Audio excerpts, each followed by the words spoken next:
વિદ્યાર્થી મિત્રો સ્વાધ્યાય 3.1 દાખલા નંબર 3 એક દિવસે 2 કિલોગ્રામ સફરજન અને 1 કિલોગ્રામ દ્રાક્ષની કિંમત 160 રૂપિયા હતી એક મહિના પછી એક સફરજન 4 કિલોગ્રામ અને 2 કિલોગ્રામ દ્રાક્ષની કિંમત 300 રૂપિયા છે તો આ પરિસ્થિતિને બેઝિક અને ભૌમિતિક રીતે દર્શાવો તો સૌપ્રથમ એ આપણને બે બાબતો આપેલી હોય છે બે અલગ અલગ ચલ આપેલા છે બે અલગ અલગ ચલ માટે બે અલગ અલગ વસ્તુઓની વાત કરી હતી તો એ બે અલગ અલગ વસ્તુ કઈ છે સફરજન અને દ્રાક્ષ અને શું આપ્યું છે એની કિંમત આપી છે બરાબર પ્રોગ્રામમાં શું આપ્યું છે કિંમત એટલે આપણે ધારી લેવાનું છે દાખલાની શરૂઆતમાં કે ધારો કે 1 કિલોગ્રામ સફરજન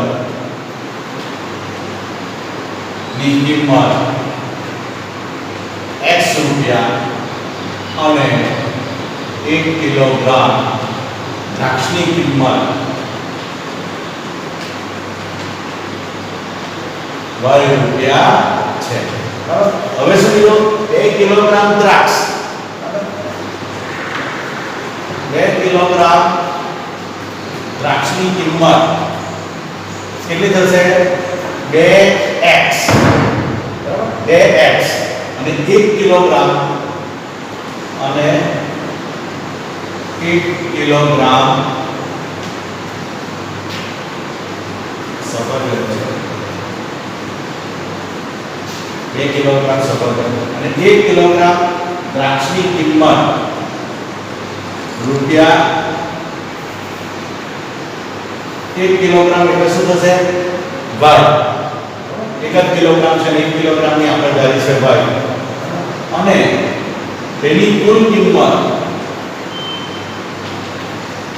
કેટલી છે 160 રૂપિયા હવે આ વાક્યને આપણે ગાણિતિક સ્વરૂપમાં જો લખીએ તો 2 કિલોગ્રામની સફરજનની કિંમત 2x 1 કિલોગ્રામ દ્રાક્ષની કિંમત વત્તા y અને આ બેનો સરવાળો ટોટલ કિંમત થાય છે આપણને 160 તો આ રીતના આપણને દ્વિચલ સુરેખ સમીકરણ મળે છે તો આ રીતના આપણને એક સમીકરણ મળે છે 160 આ તરફ લાવો તો પણ ચાલે અને આ તરફ તો પણ ચાલશે હવે આ જ રીતના એક મહિના પછી 4 કિલોગ્રામ સફરજન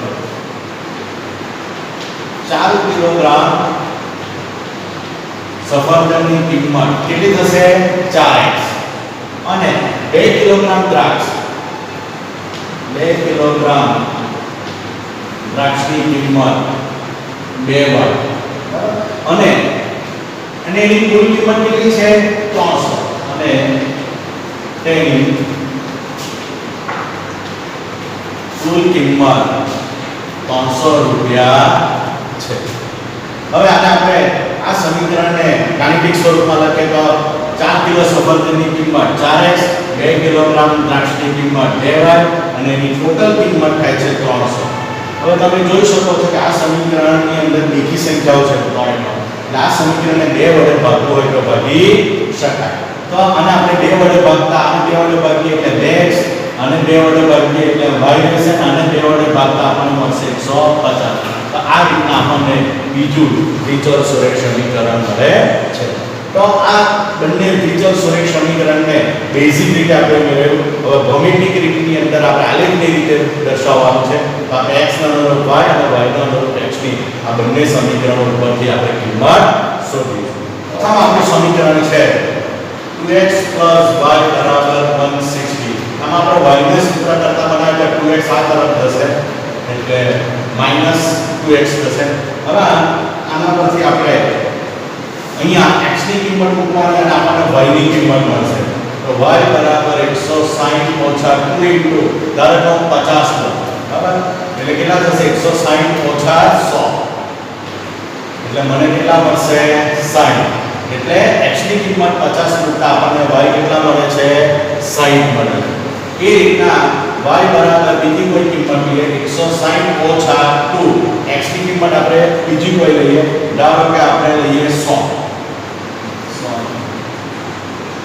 આપણે એ કિંમત લઈએ ધારો કે 0 બરાબર તો 0 લઈને આપણને 160 ઓછા 0 એટલે આપણને કેટલા મળશે 160 તો આ રીતે આપણને બે કિંમત મળે છે અને આપણે એનું કોષ્ટક બનાવીએ તો આપણને આ રીતના કોષ્ટક મળે છે બે કિંમતનો x y x ની કિંમત પહેલા લીધી 50 ત્યારે આપણને y કેટલા મળે છે 60 અને x ની કિંમત લીધી 0 ત્યારે y કેટલા મળે છે 160 તો આપણને આ રીતના આ 2x y બરાબર 160 માટે આપણને આ રીતના કોષ્ટક મળે છે. હવે આપણે બીજું સમીકરણ લઈએ 2x y બરાબર 150. અહીંયા પણ y નો સહગુણક 1 છે તો y ને સહગુણક કરતા બનાવીએ તો 150 ઓછા 2x થશે. x આપણે થશે તો માઈનસ થશે. અહીંયા પણ આપણે કિંમત મૂકીએ કે 2 * 50 લઈએ. સંખ્યા આપણે થોડી બદલી લઈએ એકવાર 50 લઈએ એટલે આપણે અહીંયા ધારો કે 30 લઈએ તો y બરાબર 150 ઓછા 30 કો 60 એટલે y બરાબર આપણને કેટલા મળશે 90. હવે એ જ રીતના y બરાબર 150 ઓછા 2x તો હવે અહીંયા આપણે કિંમત બદલીએ ધારો કે આપણે એની કિંમત લઈએ છે 60 બરાબર તો y બરાબર 150 ઓછા 120 એટલે y બરાબર આપણને મળશે 30. તો આ બીજા સમીકરણ માટે આપણને કોષ્ટક આ રીતનાનું મળે છે કે x ની કિંમત લીધી 30 ત્યારે y આપણને મળે છે 90. x ની કિંમત લીધી 60 ત્યારે y ની કિંમત આપણને મળે છે 30. તો આ જે માહિતી છે એ માહિતીને હવે આપણે આલેખ દ્વારા દર્શાવીએ. તો આપણે આ રીતના બે સમીકરણને આપણને આ રીતના બે કોષ્ટક મળે છે. હવે એને આપણે આલેખ ઉપર દર્શાવતા આલેખની ઉપર x અક્ષ અને y અક્ષ x અક્ષ ઉપર મેં સ્કેલમાં લીધું છે કે 1 સેન્ટીમીટર બરાબર 10 એકમ y અક્ષ ઉપર પણ 1 સેન્ટીમીટરે 10 એકમ માપન લીધું છે. હવે આપણે આ બંને આલેખ રેખાઓને દર્શાવવાનો પ્રયત્ન કરીએ. x એમ 50 ત્યારે y એમ છે 60. x એમ 50 એટલે x અક્ષ પર 50 અને y એમ પર 60 એટલે આ રીતના આપણને 50 અને 60 બિંદુ આ રીતના મળે છે. એટલે આ રીતના 50 60 બિંદુ આપણને મળે છે. બીજું x એમ 0 y એમ 160.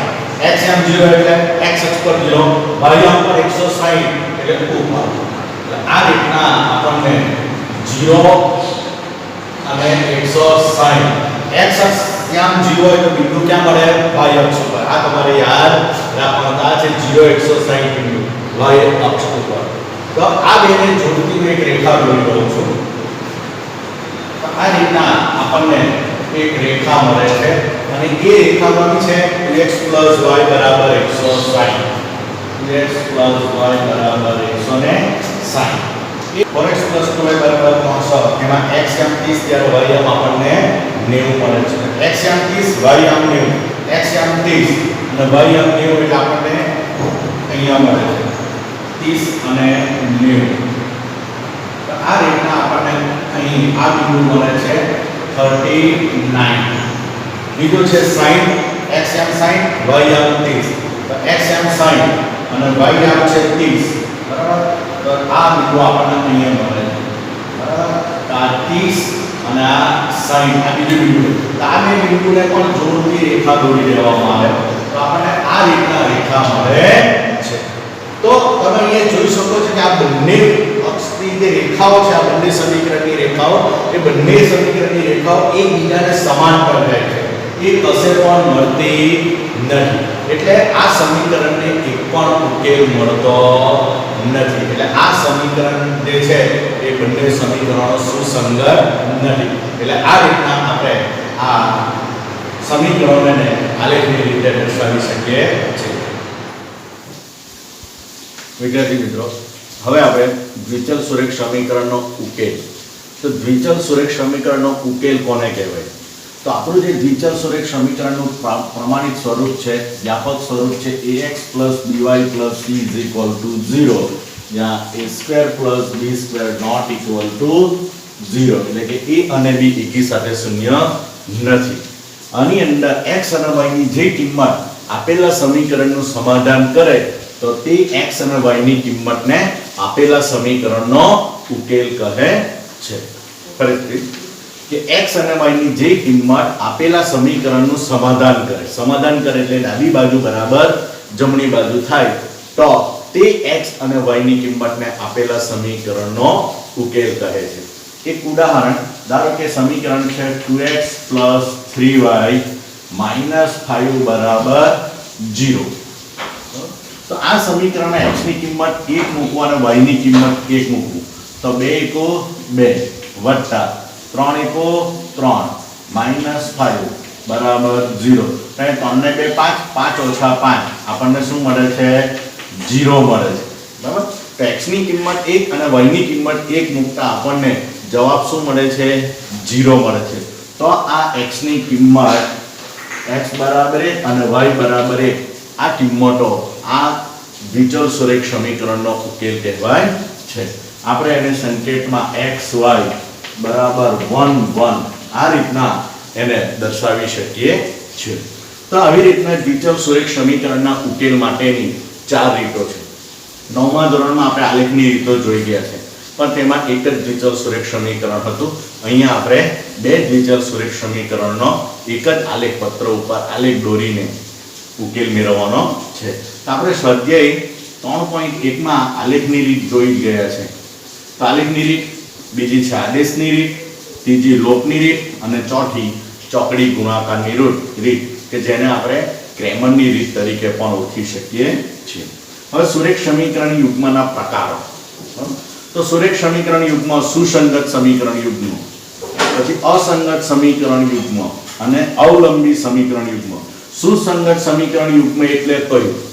તો જે દ્વિચલ સુરેખ સમીકરણ યુગ્મની એક ઉકેલ મળે, એટલે કે એનો જો આલેખ દોરવામાં આવે તો એ આલેખની બંને રેખાઓ એકબીજાને એક બિંદુમાં છેદે તો તે સમીકરણો સુસંગત સમીકરણ યુગ્મ છે એમ કહેવાય. અસંગત સમીકરણ યુગ્મ કે જે દ્વિચલ સુરેખ સમીકરણ યુગ્મની જોડ ને એક પણ ઉકેલ મળતો નથી, એટલે કે એનો આલેખ પત્ર પર આલેખ દોરતા આપણને બે સમાંતર રેખાઓ મળે તો તેવા સમીકરણને અસંગત સમીકરણ યુગ્મ કહે છે. જ્યારે અવલંબી સમીકરણ યુગ્મ એટલે કે દ્વિચલ સુરેખ સમીકરણ યુગ્મની બંને જોડના આલેખ દોરતા આપણને એક જ રેખા મળે, એટલે કે બે રેખાઓ એકબીજા પર સંપાતી થાય તો તેવા સમીકરણોને અવલંબી સમીકરણ યુગ્મ કહે છે. હવે આ જે સમીકરણ યુગ્મો જે છે એનો સહગુણકો અને એના પ્રકારો વચ્ચે સો સંબંધ છે. આ બહુ અગત્યનું છે. 1 માર્કની અંદર તમને ઘણીવાર આ ખૂબ જ ઉપયોગી નીવડે છે. તો આપણા બે જે સમીકરણો છે દ્વિચલ સુરેખ સમીકરણ કે a1x + b1y + c1 = 0 અને a2x + b2y + c2 બરાબર 0. એમાં a1 b1 c1 a2 b2 c2 આ વાસ્તવિક સંખ્યાઓ આપણે જાણીને એક ગુણોત્તર મેળવી લેવાનો કે a1 ના છેદમાં a2 ગુણોત્તર મેળવો, b1 ના છેદમાં b2 ગુણોત્તર મેળવો અને c1 ના છેદમાં c2 આ ગુણોત્તરો તમે મેળવો.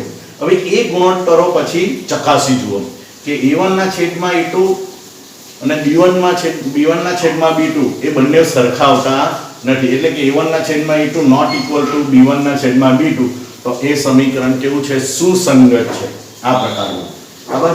એટલે એનો જો આલેખ પત્રમાં રેખા દોરવામાં આવે તો એ બે રેખાઓ એકબીજાને એક બિંદુમાં છેદે છે, એટલે એનો ઉકેલ આપણને અનન્ય મળે છે. અનન્ય એટલે એક અને માત્ર એક ઉકેલ મળે છે. પણ જો a1 ના છેદમાં a2 બરાબર b1 ના છેદમાં b2 થાય, પરંતુ ≠ c1 ના છેદમાં c2 થાય, એટલે આ ગુણોત્તર સરખો ન થાય તો તે સમીકરણ કેવું કહેવાય? અસંગત સમીકરણ યુગ્મ કહેવાય છે. અને એનો આલેખ એ બંને સમીકરણ યુગ્મનો આલેખ આપણને બે સમાંતર રેખાઓ મળે જે દર્શાવે છે કે સમીકરણ યુગ્મને એક પણ ઉકેલ નથી. ત્રીજું a1 ના છેદમાં a2 બરાબર b1 ના છેદમાં b2 બરાબર c1 ના છેદમાં c2. એટલે આપણે આ જે ગુણોત્તરો લઈએ સહગુણકોનો એ ત્રણે ત્રણ ગુણોત્તર જો સરખા આવે તો આપણે સહી કહી શકીએ કે આપેલા સમીકરણો સુસંગત છે અને અવલંબી છે. અને એનો આલેખ આપણને એક જ રેખાઓ મળે, એટલે કે સંપાતી રેખાઓ આપણને મળે છે. એક રેખા ઉપર બીજી રેખા સંપાત થાય છે અને આવા સમીકરણ યુગ્મનો અનંત ઉકેલ મળે છે કે એ રેખા પરના તમામ બિંદુઓ આપેલા બંને દ્વિચલ સુરેખ સમીકરણ યુગ્મનો ઉકેલ છે. તો આ માહિતી આપણને 1 માર્કના દાખલા કે 1 માર્કના ટૂંકા પ્રશ્નોની અંદર ખૂબ જ ઉપયોગી નીવડે છે. હવે જોઈએ દોસ્તો, સ્વાધ્યાય 3.2 એનો દાખલા નંબર 1 નો પહેલો દાખલો. ધોરણ 10 ના વિદ્યાર્થીઓ 10 વિદ્યાર્થીઓ ગણિતના કોયડાની એક સ્પર્ધામાં ભાગ લે છે, જેમાં ભાગ લેનાર છોકરીની સંખ્યા છોકરાઓની સંખ્યા કરતાં 4 વધારે છે. તો કેટલા છોકરાઓની અને કેટલી છોકરીઓએ આ કોયડાની સ્પર્ધામાં ભાગ લીધો હશે? તો સૌથી પહેલા આગળ વાત કરી તેમ અહીંયા બે અલગ અલગ વસ્તુઓ હશે, બે ચલ છે આપણા, એટલે બંને ચલ માટે બે અલગ અલગ વસ્તુઓ હશે, બે અલગ અલગ પરિબળો હશે, બે અલગ અલગ રાશિઓ હશે. તો અહીંયા કઈ કઈ બે અલગ અલગ રાશિઓ છે? છોકરી અને છોકરાઓ. તો આપણે અહીંયા ધારી લઈએ કે ધારો કે ધોરણ 10 માં છોકરીઓની સંખ્યા x અને છોકરાઓની સંખ્યા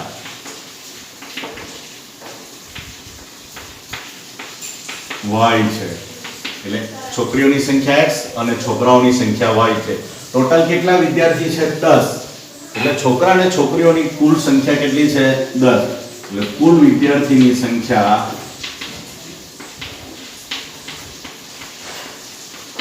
10 છે. તો આપણે એને ગાણિતિક સ્વરૂપમાં લખી શકીએ x + y = 10. આ આપણને પહેલું બે ચલ ધરાવતું દ્વિચલ સુરેખ સમીકરણ મળે છે. હવે જો આપણે વાત કરીએ આગળ કે ભાગ લેનાર છોકરીની સંખ્યા એટલે કઈ? x એ છોકરાઓની સંખ્યા કરતા 4 વધારે છે. એટલે આપણે એને જો ગાણિતિક સ્વરૂપમાં લખીએ કે છોકરીઓની સંખ્યા કેટલી? તો છોકરીઓની સંખ્યા આપણે કેટલી ધારી છે? x. એ કોના કરતા વધારે છે? છોકરાઓની સંખ્યા કરતા 4 વધારે છે. એટલે છોકરાઓની સંખ્યા y અને એના કરતા 4 વધારે છે, એટલે +4. એટલે છોકરીઓની સંખ્યા છોકરા કરતા 4 વધારે છે, બરાબર? એટલે આ 4 વધારે છે એટલે છોકરાઓને પણ +4 કરો તો એ બે વચ્ચે સમાન સંખ્યા જળવાઈ રહે. તો આના ઉપરથી આપણે સમીકરણ બનાવીએ કે x - y = 4. આ તમારું બીજું દ્વિચલ સુરેખ સમીકરણ મળે છે. તો આ બંને દ્વિચલ સુરેખ સમીકરણ ઉપરથી x ના અનુરૂપ y ની કિંમત કે y ના અનુરૂપ x ની કિંમત મેળવીને પછી આપણે આલેખ દ્વારા એ છોકરા અને છોકરીઓની સંખ્યા કેટલી હશે તો તે આપણે નક્કી કરીએ.